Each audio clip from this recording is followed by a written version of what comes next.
I was just 17 when my world shattered. As the golden child with straight A's and a scholarship to my dream college, I believed my future was bright. That was before the false accusation, before my own parents chose to believe my cousin over me, before they assaulted me and threw me out with nothing. Now, 7 years later, they've shown up again with an outrageous demand that I forgive my accuser so she can move on from her guilt. Let her apologize, and we all move forward. Before I tell you how they appeared after 7 years demanding forgiveness, drop a comment telling me where you're watching from, and hit subscribe if you want to hear more stories about family betrayal and the journey to rebuild after. Devastating loss. I remember the day I received my acceptance letter to Cornell University. My hands trembled as I tore open the envelope, and when I saw the words congratulating me on being accepted with a full academic scholarship, I felt like I could fly. 4 years of maintaining a perfect 4 gigapascals, countless nights, studying until dawn, leading 3 different clubs and volunteering every weekend had finally paid off. I rushed to show my parents, expecting their faces to light up with pride. My father, a successful attorney at one of the most prestigious law firms in Boston, barely looked up from his newspaper. He nodded and said, "Well, that was the expectation, Jaden. Cornell is good, though I had hoped for Harvard."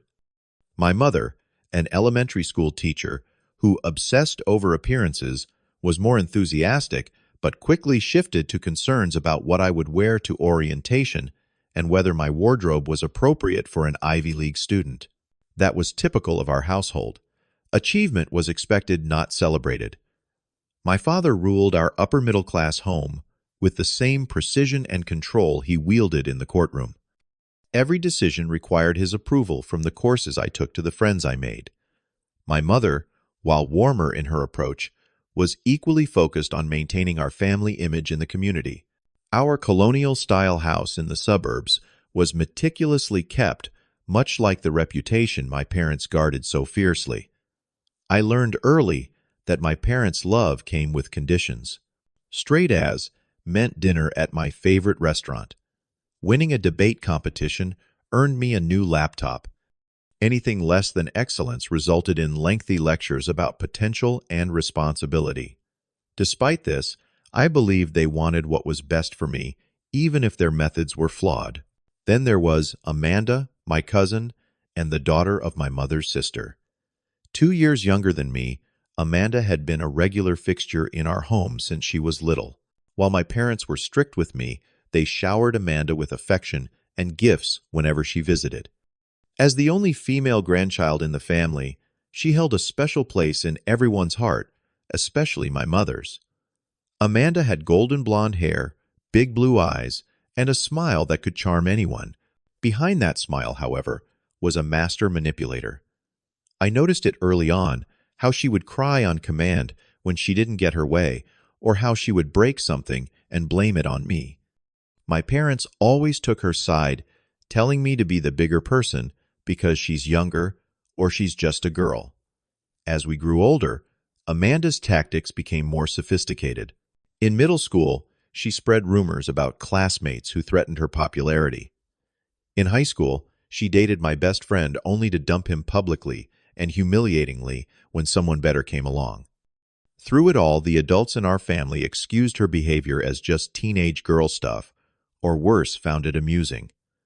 The summer before I was set to leave for college, Amanda's visits to our house became more frequent. Her parents were going through a messy divorce, and my mother insisted we provide a stable environment for her during this difficult time.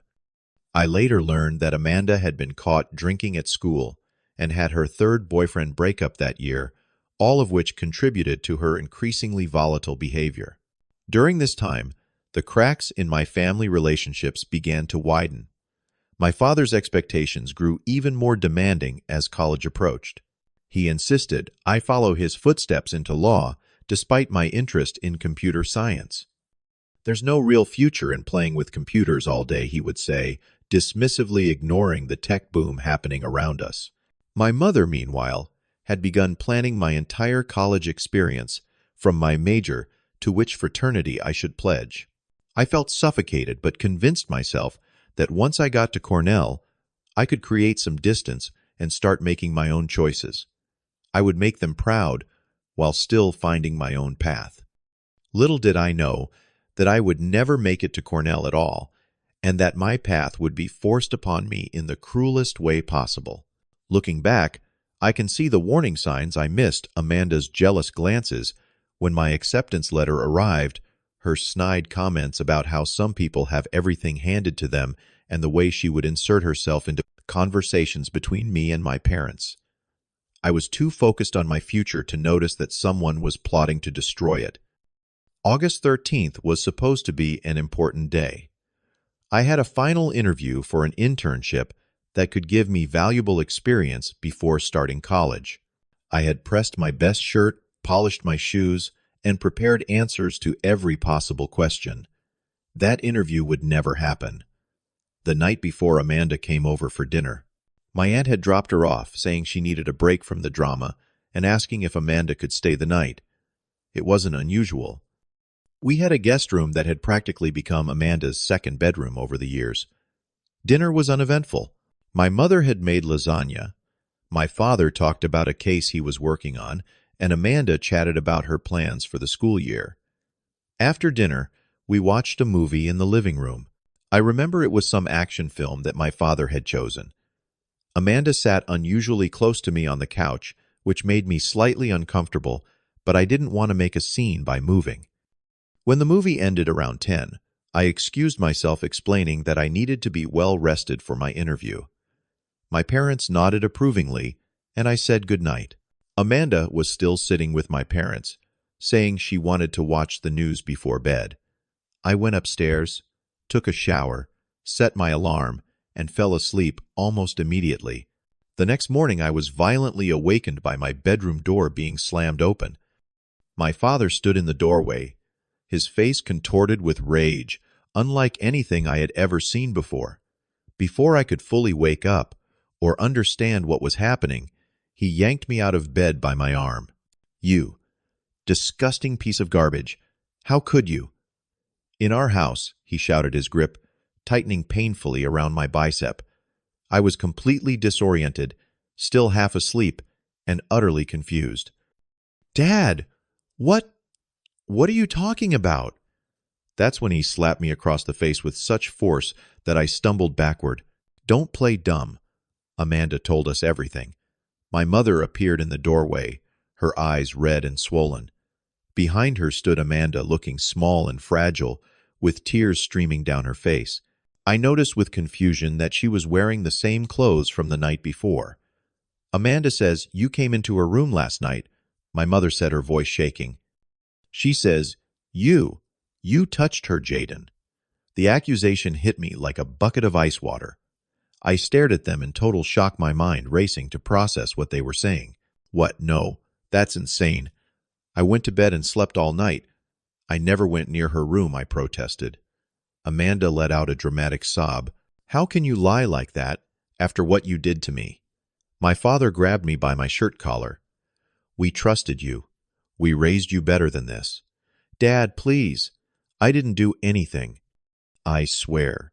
Why would I do something like that? It makes no sense."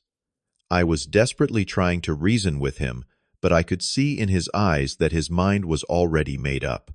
"Amanda has no reason to lie about something this serious," my mother said coldly. "She has every reason," I shouted back, finally finding my voice. "She's always been jealous of me. She's making this up." That's when my father completely lost control. His fist connected with my jaw, sending me crashing into my desk. Pain exploded through my face as I tasted blood. "Don't you dare call her a liar. After what you did," he roared.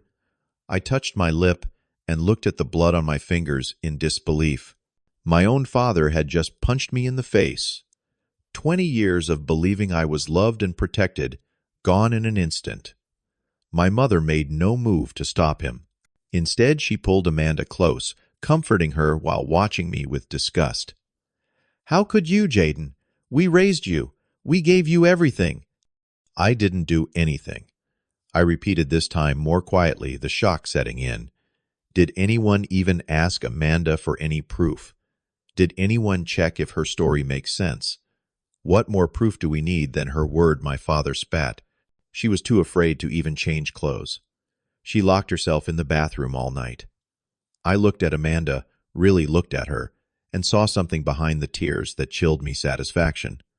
For a brief moment, her act slipped, and I caught a glimpse of triumph in her eyes before she buried her face in my mother's shoulder. The doorbell rang, and my mother went downstairs to answer it. A few moments later, my aunt burst into the room, her face a mask of fury. She rushed to Amanda, embracing her.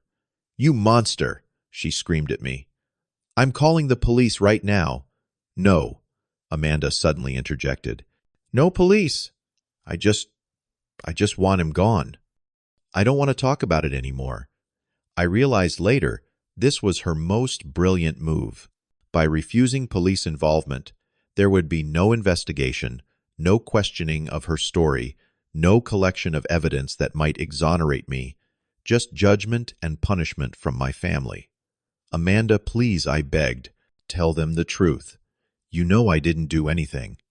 She looked directly at me, and with perfect dramatic timing, she flinched and turned away. "I can't even look at him," she whispered. My father grabbed me again. "That's it. You're out of this house. Now, what? You can't be serious." I was in complete disbelief. "You have 15 minutes to pack your essentials. Anything you can't carry, you leave behind. You are no longer welcome in this house." I looked to my mother, hoping for some intervention, some rational thought. "Mom, please. You know me. You know I wouldn't do this." Her face remained stone cold. "I thought I knew you. I was wrong." My aunt stepped closer, her phone in hand. "Either he leaves now, or I call the police. Your choice." In a daze, I grabbed my school backpack and stuffed it with a few changes of clothes, my laptop, phone charger, and wallet. My hands were shaking so badly, I could barely zip the bag. My mind kept screaming that this couldn't be happening, that they would come to their senses, that someone would question Amanda's story. No one did. As I was being rushed out, I tried to grab the acceptance letter from Cornell that I had proudly displayed on my bulletin board. My father snatched it from my hand and tore it in half. "You think they'll still want you when they hear about this? Your scholarship, your future, it's all gone." He pushed me toward the front door. I stumbled down the porch steps, still in my sleep clothes, with my hastily packed backpack and a bleeding lip. The last thing I saw before the door slammed was Amanda watching from the window, no longer crying, no longer pretending. "Don't come back," my father said, through the barely open door, "and don't try to contact us. You're dead to this family." The lock clicked, and just like that, I was homeless at 17 years old. The first few days after being thrown out were a blur of panic and disbelief. I had nowhere to go, very little money, and a future that had evaporated overnight. My phone buzzed constantly with text messages from my parents to relatives, friends, and even school administrators, telling them all a carefully crafted version of what had happened. By the end of the day, everyone I knew thought I was a predator. I tried calling my parents repeatedly, but they had blocked my number. I sent desperate emails explaining that I was innocent, begging them to at least talk to me to question Amanda's story and look for inconsistencies. The emails bounced back as undeliverable. They had completely cut me off. When I tried to use my ATM card to withdraw some cash for food, I discovered they had already closed my bank account. The joint account my parents had set up for me when I was 14 contained my savings from years of birthday, money, summer jobs, and lawn mowing. All of it gone. They had legally taken back every penny. With nowhere else to go, I called my friend Tyler. We weren't particularly close, but he was one of the few people who hadn't immediately blocked me on social media after my parents' mass text. He agreed to let me crash on his couch for a few days, but I could tell from his hesitation that he wasn't sure what to believe. "My mom says you can stay until the weekend, but then she wants you gone," he told me awkwardly as he let me in. "She's not comfortable having you here longer than that. 3 days." I had 3 days to figure out what to do with the rest of my life. I spent that first night writing a long, detailed email to the admissions office at Cornell, explaining my situation and begging them not to revoke my scholarship based on unproven accusations. I never received a response. Later I learned through a mutual connection that my father, being an attorney, had already contacted them with concerns about their admittance of a student with serious character issues. The scholarship was withdrawn 2 days later. Word traveled fast in our community. Former teachers, who had written glowing recommendations for my college applications, now avoided eye contact when I passed them on the street. Friends I had known since kindergarten blocked me on social media. Even the local grocery store, where I had worked part-time during the school year, called to tell me not to come in for my next shift. I was 17 alone, with no home, no money, no future, and a reputation so damaged I couldn't even get a minimum wage job in my own town. The weight of it all was crushing. There were moments during those first few days when I sat on Tyler's couch in the middle of the night, wondering if there was any point in continuing. But then I met Miss Garner. She had been my English teacher in sophomore year, and unlike everyone else, she approached me when she saw me sitting alone in the park, clearly looking homeless and desperate. "Jaden," she said, sitting down beside me, "I heard what happened, but something doesn't add up. You want to tell me your side for the first time since being thrown out. Someone actually listened to me." I told her everything, including the inconsistencies in Amanda's story that no one else had bothered to question. Why would I risk everything right before college? Why would Amanda wait until morning to tell anyone if she was so terrified? Why did she refuse police involvement if she was telling the truth, Miss? Garner nodded thoughtfully when I finished. "I've taught hundreds of students over the years, Jaden.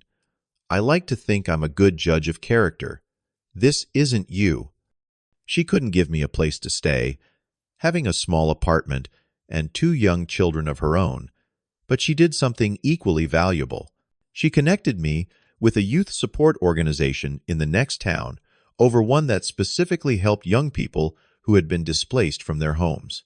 The organization, called New Beginnings, provided temporary housing in a shared apartment with other young people in similar situations. They helped me apply for emergency financial aid and connected me with legal resources to establish my independence since I was still a minor.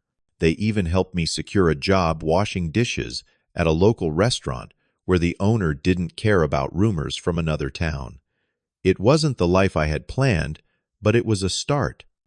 The day I turned 18, I gathered my few belongings and took a bus to Philadelphia, far enough away that my parents' influence couldn't reach me, but close enough that I could still afford the trip. I had saved every penny from my dishwashing job and had just enough to rent a tiny room in a shared house in one of the city's rougher neighborhoods. Philadelphia became my fresh start. No one knew me there. No one had heard my parents' lies about me. I got a job at a warehouse loading trucks during the day and another washing dishes at night. I was exhausted all the time, but the physical labor helped channel my anger and betrayal. Every box I lifted, every dish I scrubbed, was a step toward rebuilding my life. After 6 months of working 2 jobs, I had saved enough to enroll in a community college part-time. I couldn't afford much, just 1 class per semester, but it was something. I chose computer science courses, the path I had always wanted to pursue, despite my father's dismissal of it as a real career. My first programming class changed everything. The instructor, Professor James, noticed my aptitude immediately. After class one day, he asked about my background. "You seem to have a natural talent for this," he said. "Have you programmed?" Before I explained my situation vaguely, not wanting to delve into the painful details. I just told him I had planned to study computer science at Cornell, but financial circumstances had changed. Professor James became my mentor.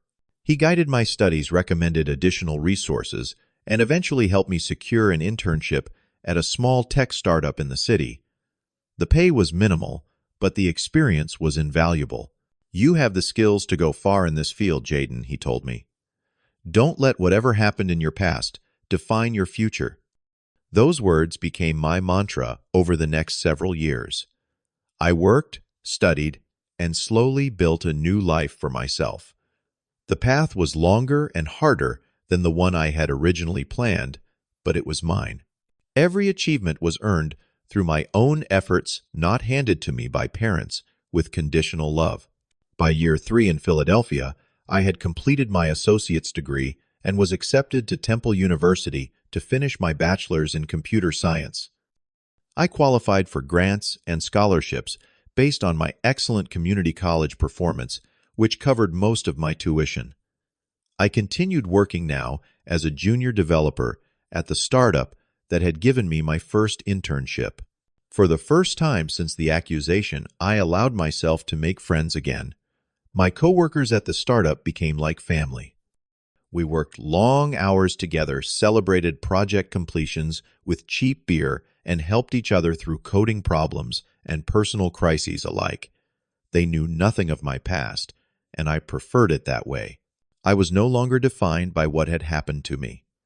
I also started therapy, finally addressing the trauma of being falsely accused and abandoned by my own family. My therapist helped me understand that what happened wasn't my fault, that I deserved to be happy despite what my parents had done. The healing wasn't quick or easy, but it was necessary. 7 years after being thrown out, I had transformed my life completely. I had a master's degree in computer science, a well-paying job as a senior developer at a respected tech company in Philadelphia, a comfortable apartment, good friends, and even a steady relationship with Sarah, a graphic designer I had met through work. I had created a new family from the people who had actually chosen to be in my life. I still thought about my parents and Amanda sometimes, but the pain had dulled. I had accepted that I would never get an apology, never get justice for what they had done to me. I had made peace with that and moved on.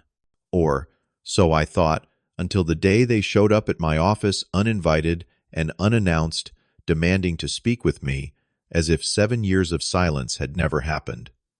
It was a Tuesday afternoon when my past crashed into my present.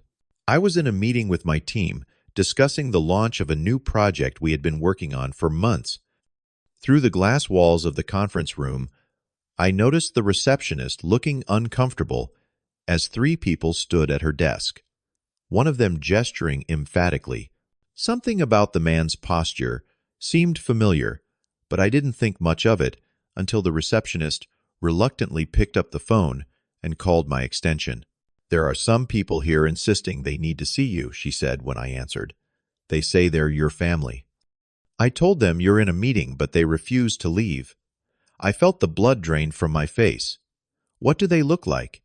An older couple, probably in their 50s, and a younger woman, maybe mid-20s. The man is very persistent. 7 years melted away in an instant.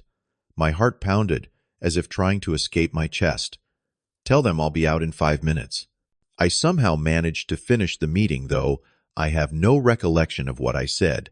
My mind was spinning with questions. Why now? What could they possibly want after all this time? When I walked into the reception area, time seemed to stop. There they were, my father gray now around the temples, but still standing with that same authoritative posture. My mother, more lines around her eyes, but the same anxious expression. And Amanda, no longer the teenager who had destroyed my life, but a grown woman who looked nervously at the floor. "Jaden," my father said, as if we had seen each other yesterday. "You look well." I remained silent, taking in the surreal scene before me. 7 years of building a new life, and here they were acting as if they had any right to be part of it. "Can we talk somewhere private?" my mother asked, glancing around the reception area where my colleagues were openly staring. "No," I said, finding my voice at last. "Whatever you have to say, you can say it here, or not at all."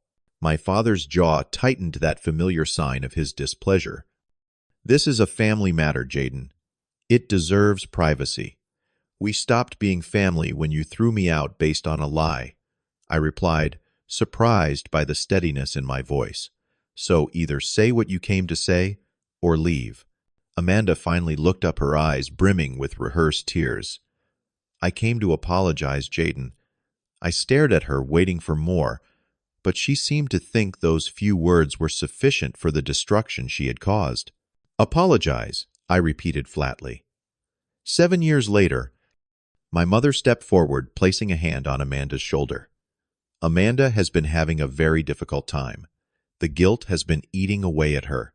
She's been seeing a therapist who suggested that making amends might help her heal. I almost laughed at the absurdity. Her heal. What about me? Did any of you ever stop to think about what your actions did to me? We made a mistake. My father said, the words clearly difficult for him. We should have investigated more thoroughly. A mistake, I echoed. You call destroying my life a mistake. I lost my home, my college scholarship, my savings, my friends, my future, everything. I was 17. The receptionist was openly watching now, along with several of my coworkers who had gathered near the entrance to the main office space. I didn't care. Let them hear. Let them all hear what these people had done. We want to make it right, my mother said. Amanda is willing to admit that she lied. She needs your forgiveness so she can move on. And there it was. They hadn't come for me. They had come for Amanda. Even now, it was still about her needs, her healing, her comfort.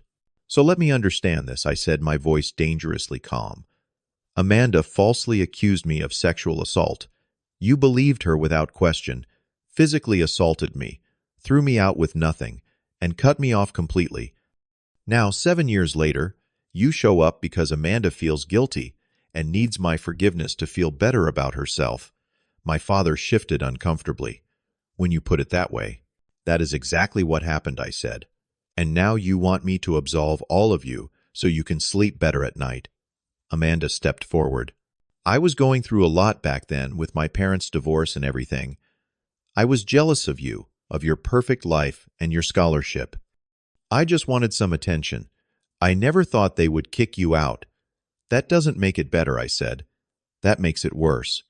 You knowingly destroyed my life because you were jealous and wanted attention. My mother reached for my arm, but I stepped back. Jaden, please. Family needs to stick together. We've all made mistakes. No, I said firmly. I didn't make any mistakes. I was the victim of a deliberate lie and your failure as parents to even consider my innocence. I took a deep breath, suddenly aware that this confrontation was happening in my workplace, where I had built a reputation based on who I truly was, not on false accusations. Let's take this somewhere else, I conceded. There's a coffee shop across the street. We can talk there. 20 minutes later, we sat at a corner table, 4 people connected by blood, but separated by years of pain and betrayal. The cheerful atmosphere of the coffee shop felt jarringly inappropriate for the conversation we were having. Why now? I asked, after we had all gotten our drinks. It's been 7 years. Why show up now? My father cleared his throat. We've been trying to find you for a while. You disappeared completely. I had to, I said. You destroyed my reputation in our hometown. I couldn't get a job. I couldn't even walk down the street without people looking at me like I was a monster. We realize now that we acted rashly, my mother said. We should have listened to your side. Rashly, I repeated. Dad punched me in the face. You took all my money. You contacted Cornell to make sure they revoked my scholarship. That's not acting rashly. That's methodical destruction. Amanda stared into her coffee. I've been having panic attacks and anxiety. My therapist says I need to make amends for what I did wrong in the past. So this is about you feeling better, I said. Not about what happened to me. No, it's about healing for all of us, my mother insisted. We're still your parents, Jaden. We still love you. The words hit me like another punch to the face. Love, you have no idea what that word means. Love doesn't throw a child out on the street. Love doesn't believe the worst about someone without evidence. Love doesn't abandon. We made a terrible mistake, my father said, and I was surprised to see genuine emotion in his eyes. We should have questioned Amanda's story. We should have supported you. Yes, you should have, I agreed. But you didn't, and I had to rebuild my entire life from nothing because of it. I told them then every painful detail of what had happened after they threw me out. The homelessness, the lost scholarship, the struggle to survive while working multiple jobs, the years of slow, painstaking progress to get an education one class at a time, the therapy to deal with the abandonment and betrayal. I did all of that without you, I concluded. I survived despite what you did to me, not because of anything you taught me. My mother was crying now, silently wiping tears with a napkin. My father looked older suddenly, the weight of his actions visible in the slump of his shoulders. Amanda wouldn't meet my eyes at all. "What do you want from me?" I finally asked. "Real forgiveness. Because I'm not sure I can give you that." "Just a chance," my mother said. "A chance to be part of your life again, to try to make amends." I considered their request carefully. The angry, wounded 17-year-old inside me wanted to tell them to go to hell. But the man I had become, the one who had fought through pain and abandonment to build something meaningful, knew that holding on to hatred would only hurt me in the end. "I don't know if we can ever repair what was broken," I said honestly. "You can't just show up after 7 years and expect everything to be fixed with an apology. Trust once shattered doesn't just magically reform." "We understand that," my father said, humbled in a way I had never seen before. "We're just asking for a chance to try." I looked at each of them in turn. My father, the man who had once been my hero before becoming my abuser. My mother, who had chosen loyalty to her sister's child over her own son. And Amanda, whose lie had set it all in motion. "I need time to think about this," I said finally. "This isn't a simple yes or no answer. You upended my entire life. You can't expect me to welcome you back with open arms in the span of one conversation." "That's fair," my father acknowledged. As we prepared to leave the coffee shop, I realized I felt neither the vindication nor the closure I might have expected from this confrontation. Instead, I felt a quiet strength. I had faced my past without being consumed by it. I had spoken my truth without letting anger control me. I had set boundaries without closing doors completely. "I have built a good life," I told them as we stood outside. "I have people who care about me, who know the real me. Whatever happens between us, that won't change. I don't need you to be whole anymore. Remember that." As I watched them walk away, I felt something shift inside me. The weight I had carried for 7 years hadn't disappeared, but it had transformed. The pain they had caused would always be part of my story, but it no longer defined me. I had defined myself through perseverance, hard work, and the courage to trust again despite having every reason not to. The healing journey after confronting my past wasn't quick or easy. For weeks after seeing my parents and Amanda, I found myself reliving old memories, questioning whether I was making the right choice, and even considering letting them back into my life. My therapist reminded me that forgiveness doesn't mean forgetting, and it doesn't require reconciliation. It means releasing the hold that anger has on your life. I decided to move forward cautiously. I agreed to occasional phone calls with my parents, always with clear boundaries. I made it clear that I wasn't ready to see Amanda again. Perhaps I never would be. Each step was on my terms, not theirs. What I discovered through this process was that true family isn't defined by blood. It's defined by who stands with you when you have nothing, who believes in you when the world turns away, who loves you unconditionally, not despite your flaws, but embracing all that you are. My real family became the friends who supported me, the professors who mentored me, the co-workers who respected me, and eventually Sarah, who loved me enough to understand when I needed space to process my past. These were the people who knew my story and saw me not as a victim, but as a survivor. The greatest lesson I learned from losing everything was that your worth isn't determined by others' perceptions or by the advantages you're given in life. It's determined by how you respond when those things are taken away. When I was stripped of everything external that defined me, I discovered who I truly was at my core, and I built from there. Today, I mentor young people who have experienced family rejection or homelessness. I share my story not to dwell on the pain, but to show them that their current circumstances don't dictate their future, that they can rebuild one small step at a time, just as I did. As for my parents, we have a relationship now, but it's nothing like what we had before. It's more honest in many ways. The illusion of the perfect family is gone, replaced by the reality of flawed humans trying to do better. They know they can never fully repair what they broke, but their efforts to try count for something. The question I'm often asked is whether I've forgiven them. The truth is that forgiveness isn't a destination you arrive at once and stay forever. It's a path you choose daily, sometimes stumbling backward before continuing forward again. Some days I feel peace about the past. Other days the anger returns. But I no longer let either feeling control my life. If you're facing betrayal or loss right now, know this: your story isn't over. The darkest chapter doesn't get to be the ending. You have the strength to write what comes next, to create meaning from suffering, to build something beautiful from the ashes of what was destroyed. Have you ever had to rebuild your life after a devastating betrayal? What helped you move forward? Share your story in the comments below. Your experience might be exactly what someone else needs to hear today. If this story resonated with you, please like and subscribe for more content about overcoming life's challenges. And remember, sometimes the family we create is more powerful than the one we were born into. Thank you for listening, and I wish you strength on your own journey of healing.